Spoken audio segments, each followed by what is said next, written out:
Sejak bermulanya Perintah Kawalan Pergerakan ataupun dipanggil PKP, permintaan terhadap RC semakin meningkat di Malaysia. Terutama adalah RC drift kerana boleh bermain di rumah. Ada juga yang berminat untuk mencuba permainan RC ini, tetapi malu di atas faktor usia. Dan ramai salah faham dan menganggap bahawa untuk permainan RC ni adalah hanya untuk permainan budak-budak sahaja. Namun begitu, permainan RC ni sebenarnya adalah general dan sesuai untuk kesemua peringkat umur, daripada peringkat belasan tahun hingga peringkat umur veteran. Dan sudah tentulah RC yang saya maksudkan bukanlah hanya RC di udara saja seperti RC drone, tetapi pelbagai RC seperti RC off-road, RC on-road dan juga RC terbang, maupun RC bermain di air seperti RC boat dan lain-lain. Namun begitu, bagi mereka yang baru ingin menceburi dunia RC ini, pelbagai faktor dan pelbagai benda perlu diteliti dahulu sebelum membuat keputusan untuk membeli sesuatu RC. Jadi, mari tonton video ini untuk mengetahui tips dan perkara yang perlu diteliti sebelum membeli sesuatu RC.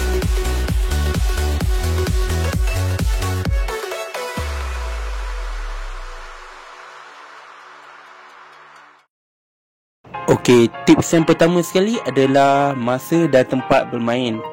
Okey, bila sebut pasal masa ni, biasanya kalau korang tanya dulu diri korang, kalau korang beli satu jenis RC, adakah korang mempunyai masa untuk bermain RC itu, ataupun hanya ia hanyalah sekadar hanya untuk menjadi decoration di dalam rumah korang?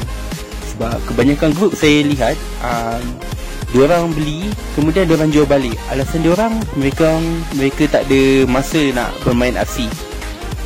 So ini adalah salah satu faktor yang korang kena fikirkan dululah. Dan berkenaan tempat pula, contohnya korang nak beli off-road, pastikan korang dah tahu dah dekat mana korang nak main, korang nak lenjan RC kit korang tu. Sebaik saja korang dapat beli RC tu. Biasanya kalau ada juga jenis yang bila dah beli RC tu, dia tak tahu dia nak main kat mana. Nak main kat rumah tak boleh. Lepas tu nak main kat area tempat dia, tak ada tempat yang sesuai untuk bermain RC itu. Ini pun salah satu faktor jugalah. Tapi bagi kebanyakan korang mesti sudah dah ada transport sendiri kan. Kalau dah transport sendiri tu, biasanya tak adalah sangat isu ni. Boleh je lenjan kat mana-mana asal ada kereta, bawa pergi kat mana-mana tempat untuk lenjan. Okey, tips yang kedua pula adalah membeli satu jenis kit yang memang kena dengan jiwa korang. Kemudian korang dah selidik dah kit tu jenis apa. So apa yang saya nak masukkan dekat sini, sebelum korang beli kit tu, pastikan korang tanya diri korang dulu, memang korang betul-betul ke nak try RC jenis ni.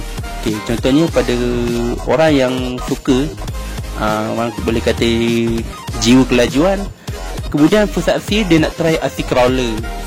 So umum kita tahu crawler ni adalah jenis, memang dia lain, dia bukannya kepada speed, dia lebih kepada durability, kemudian adventure tu kan. So kalau korang dah terbeli, kemudian korang rasa RC ni terlalu lambat, lepas tu korang pun mula nak jual, ini adalah salah satu sebab jugalah ramai orang jual RC. Sebab dia salah beli RC, tak kena dengan jiwa dia kata. Itu adalah berkenaan dengan itulah, sesuai untuk korang ke tak. Kemudian kalau korang berkenan dengan RC tu, pastikan dulu korang selidik dulu kit-kit yang korang nak beli tu, sama ada apa kelebihan dia dan apa kekurangan dia. Dan yang paling penting sekali, bagaimana korang nak mendapatkan spare part tu dekat Malaysia. Sebab biasanya ada RC brand yang bagus-bagus, memang power lah, TikTok lah, tapi malangnya nak pasal spare part tu susah nak dapat dekat Malaysia. Nak cari seller yang betul-betul boleh pre-orderkan pun payah. Ini adalah salah satu faktor yang korang kena fikir dululah. Alright. Tips yang ketiga, jangan mudah percaya sangat ataupun jangan mudah terima bulat-bulat apa yang seller cakap. Sebab kebiasaannya kebanyakan seller dia orang ni nak lakukan saja dia orang punya barang. bila kita tanya, selamba je dia bantai, tapi dia tak tahu pun apa kekurangan dia dan apa kelebihan dia satu kit tu. So ini adalah biasa kalau dekat aksi-aksi dekat seller yang jenis bukan trusted lah. Bukanlah maksud saya nak kata dia scam ke, bukan. Maksudnya bukan aksi yang, bukannya kedai yang dikenali ramai lah daripada orang-orang kita. So macam aksi kedai-kedai aksi yang dikenali ramai ni seperti dia aksi Hobi, Penmat, kemudian dekat Shopee tu kita ada MSH, kemudian kita ada aksi Ronin. Kebanyakannya lah itu adalah dua jenis-jenis yang boleh ni lah, yang tahu apa yang mereka jual. Lepas tu bila kita tanya, dia boleh share sekali apa yang okey, apa yang tak okey. Elakkan membeli daripada seller-seller yang tidak tahu apa mengenai aksi. So sebab nanti payah juga nanti kalau ada apa-apa berlaku dekat aksi korang tu, sama ada korang nak minta tolong diorang daripada segi teknikal ke ataupun mendapatkan part, tapi mungkin mereka tak dapat tolong. Yang lagi teruk lagi kalau ada kit yang tak okey ataupun kit brand yang okey, yang biasa-biasa, yang cikai, kemudian dia kata ini adalah bagus, ini adalah TikTok, korang pun beli sebab korang percaya. So in the end fahamlah apa yang akan terjadi dekat kit korang tu. Itu adalah ni lah tips yang ketiga. Okey, tips yang keempat pula, membeli kit murah. Kit murah ni saya maksudkan adalah tak lain tak bukan toy grade.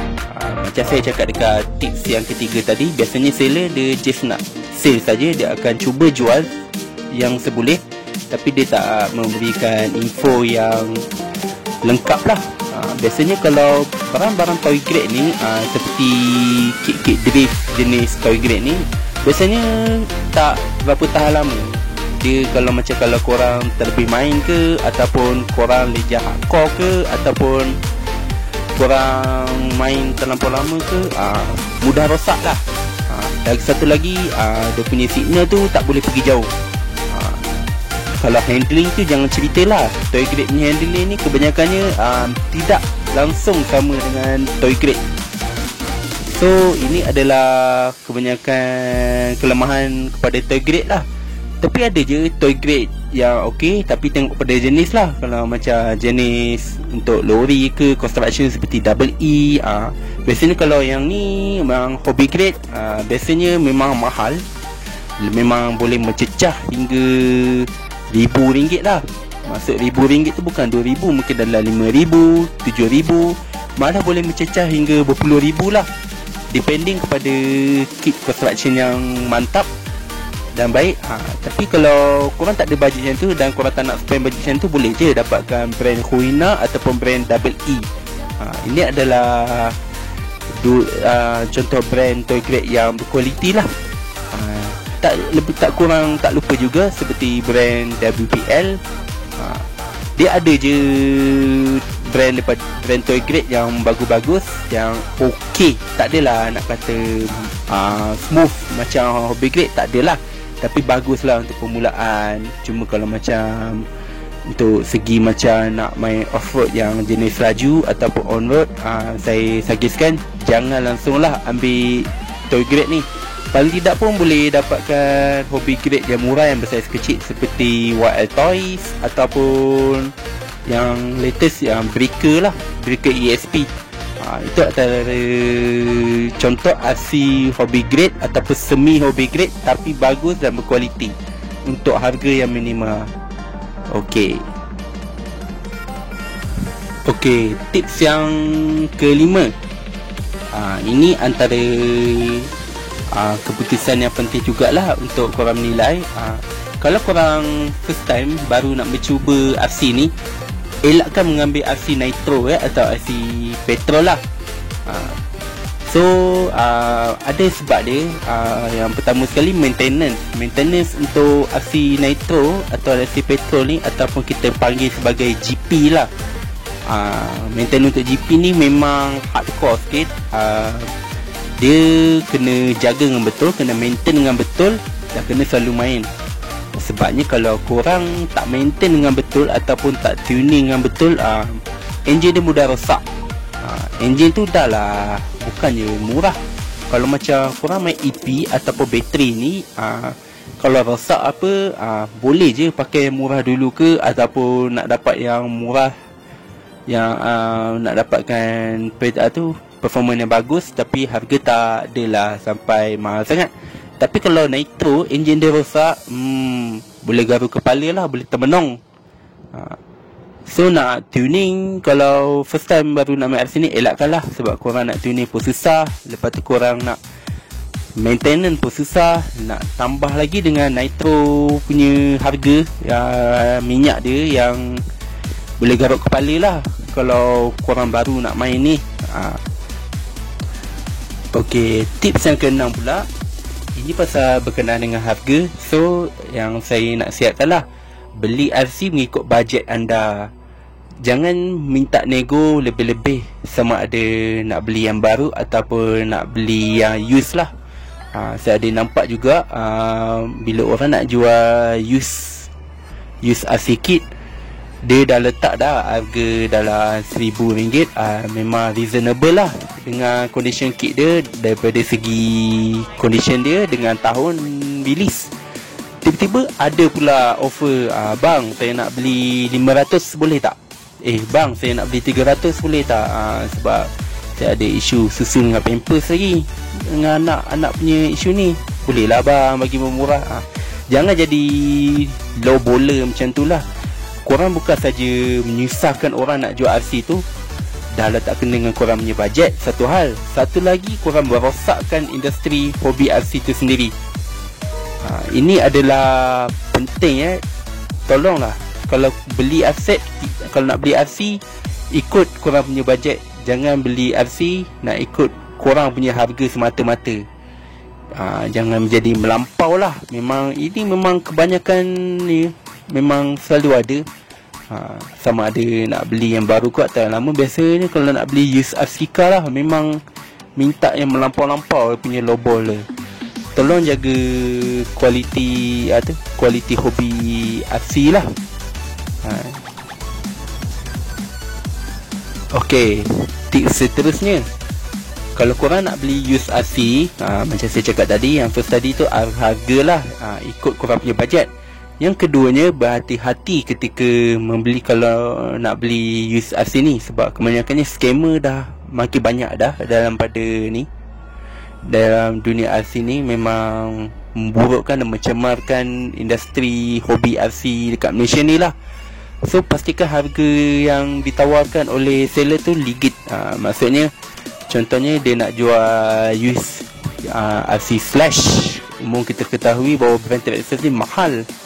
Kemudian dia nak jual Slash tu 200 lebih je. Lepas tu korang pun bank in 200. Borak-borak dah. Boleh tak? Boleh. Korang pun bank in lah 200 kat dia. Tahu-tahu dah hilang. Hantar-hantar WhatsApp, dapat satu tick saja. So berhati-hatilah ketika nak beli used RC ni. Rajin-rajin market harga. Kemudian kalau harga dia yang ditawar pun legit, make sure condition dia bagus. Minta seller, kalau takut, minta seller tu rakam lah. Cara seller tu bermain RC tu dulu sebelum kira test lah, sebelum nak hantar kat korang tu. Ataupun ajak dia COD saja. So ini lebih selamat. So korang boleh test. Bila korang puas, berpuas hati dengan condition tu, korang pun boleh beli. Tak ada masalah. Kalau nak beli post ni, itulah banyak sikit lah benda yang korang kena fikirkan. Rajin-rajin sekali watch. Macam korang nak beli RC tu daripada Sipolan A ni, korang tanya kat group, saya nak beli RC dekat Sipolan A ni, boleh watch tak? Orang ni trusted ke, atau siapa-siapa pun pernah berurusan dengan dia ke? Ada memang agak ramai jugalah yang memang kaki-kaki kencing dekat dalam RC ni. Kerja tahu nak scam orang je. Yang paling tak boleh belah sekali, dia dah iklankan lah, condition dia bagus, tapi bila dah hantar kat korang, korang buka, korang dapat condition yang tidak memuaskan. Ada yang tercabut ataupun terburai ke. Lepas tu bila korang tanya dia balik, dia maki balik korang. Dia kata, korang ni dah tawar tu, kita dah bagi harga yang bagus, korang nak beli yang ni. Memanglah kena dengan harga yang ditawarkan. Sudah. Ada je. Banyak je seller jenis macam ni. Yang jenis yang ni dia scammer. Dia dah scammer satu hal. Lepas tu dia perasan dia tu adalah seller yang legal. Bila dah santai dia punya perbuatan, tak nak mengaku salah. Ada juga jenis orang macam ni. So berhati-hatilah kalau nak beli use FC kit ni. So saya cadangkan mungkin lebih baik korang beli dulu kit pertama korang. Pastikan kit yang new bagus dan beli daripada original seller lah. So as korang terkecimpung ke dalam grup-grup FC ni, korang boleh tahulah dapat info pasal RC ni. So in the end korang dah tahu dah syarat-syarat nak beli use RC car ni, macam mana condition yang bagus yang sesuai dengan harga. Korang dah boleh fikir sendirilah. Tips seterusnya, last but not least, condition dah manual. Okay, tak kira lah korang beli RC baru ke ataupun beli RC yang dah digunakan ke, pastikan bila dah sampai atau bila korang dah sampai kat rumah, beli daripada kedai, check dulu condition RC tu. Ini penting selalunya kalau korang beli kat kedai, memang kedai tu dia akan test awal-awal lah, atau suruh korang test depan mata dia orang. Sebab RC ni memang tak ada warranty. Memang logik lah kalau korang tanya kenapa tak ada warranty kan. Yelah, contohnya kita kat lah kedai dah test bagus, ataupun kit tu masih lagi kena condition yang cemerlang, sampai kat rumah korang bash kau patah. Lepas tu korang kata saya beli brand ni memang awal-awal saya beli dah patah. Ini adalah salah satu sebab kenapa tak ada warranty. Kena faham dululah kenapa tak ada warranty ni. Okay, berbalik pada condition. Misal kata kalau korang beli daripada luar negara lah, ataupun korang beli online lah kiranya kan, kadang-kadang condition RC ni tidak dinyatakan, tetapi benda tu memang ada condition tu. Sebagai contoh, tayar tidak glue sepenuhnya. So korang main pun, korang beli pun, korang pun terus main, lepas tu tayar pun tercabut kan, tercabut daripada ring dia. Itu adalah salah satu contoh lah. Make sure check dulu condition habis-habis. So kalau macam tak ada isu, proceed lah. Korang nak terus main ke macam mana ke, ikut korang lah. Make sure kalau kit yang didatangkan bateri tu, korang charge dulu bateri, terutama sekali bateri LiPo. Bateri LiPo ni dia tak boleh tak ada volt langsung. Jangan main sampai tak ada juice dia hilang terus sampai dah tak ada juice. Nanti bateri tu rosak. Bila bateri rosak, bateri tu kembung. So kalau dah rosak tu, kalau dah sampai habis dia punya juice bateri dia tu, memang dah tak boleh charge lah, memang tak boleh diselamatkan lagi. So make sure korang charge dulu bateri, tak kira LiPo ke ataupun bateri nikel ke. Biasanya charge dululah, baru korang lenjan. Ada juga kit yang memang majoritinya kit yang bagus-bagus ni tidak didatangkan dengan bateri lah, sebab memang dia punya konektor tu memang dah pakai konektor DIN lah, ataupun konektor yang memerlukan LiPo bateri lah. So memang ada sebab kenapa kebanyakannya pengeluar RC ni dia tak nak masukkan bateri dekat dalam kit diorang, kit RTR. So make sure korang selidik dulu betul-betul lah apa yang korang kena beli kalau korang beli kit ni. Itu penting lah. Dan yang macam saya cakap lagi satu tadi adalah manual. Manual tu tolong baca dulu, tolong baca elok-elok. Sebagai contohnya, manual tu dia ada cakap lah dia punya elektronik tu mampu support hingga bateri berapa watt, berapa S, berapa voltage. Gitu juga dia akan menyatakan sama ada elektronik diorang waterproof ke, water resistant ke, atau langsung tak boleh kena air ke. Banyaklah benda di dalam manual tu. Manual tu pun ada juga menyatakan part-part dekat dalam kereta tu. So biasa kata kalau patah ke satu part tu, korang pun boleh tengok kat manual tu. So kat manual tu ada katalog, tengok nombor part berapa, so boleh beli. Tapi kalau korang dah terbuang manual tu, dengan katalog tu payah sikit lah, nak kena survey dekat internet, menyusahkan korang saja. So simpan kit dulu. Beli kereta baru, baca dulu manual. Sebab ada juga kereta yang memang dia lain sikit daripada kebanyakan kit yang lain. So kena baca dulu manual, baru boleh korang faham pasal kereta korang. Alright, so sekian sajalah tips daripada saya. Jangan malu-malu nak join dunia AFC ni. Takut faktor umur ke, bajet ke, tak ada hal, no issue lah. Join je, tak ada masalah. Dan jangan lupa subscribe. Dan jika anda rasa video saya ni bermanfaat, like dan share. Okay, terima kasih kerana menonton. Assalamualaikum.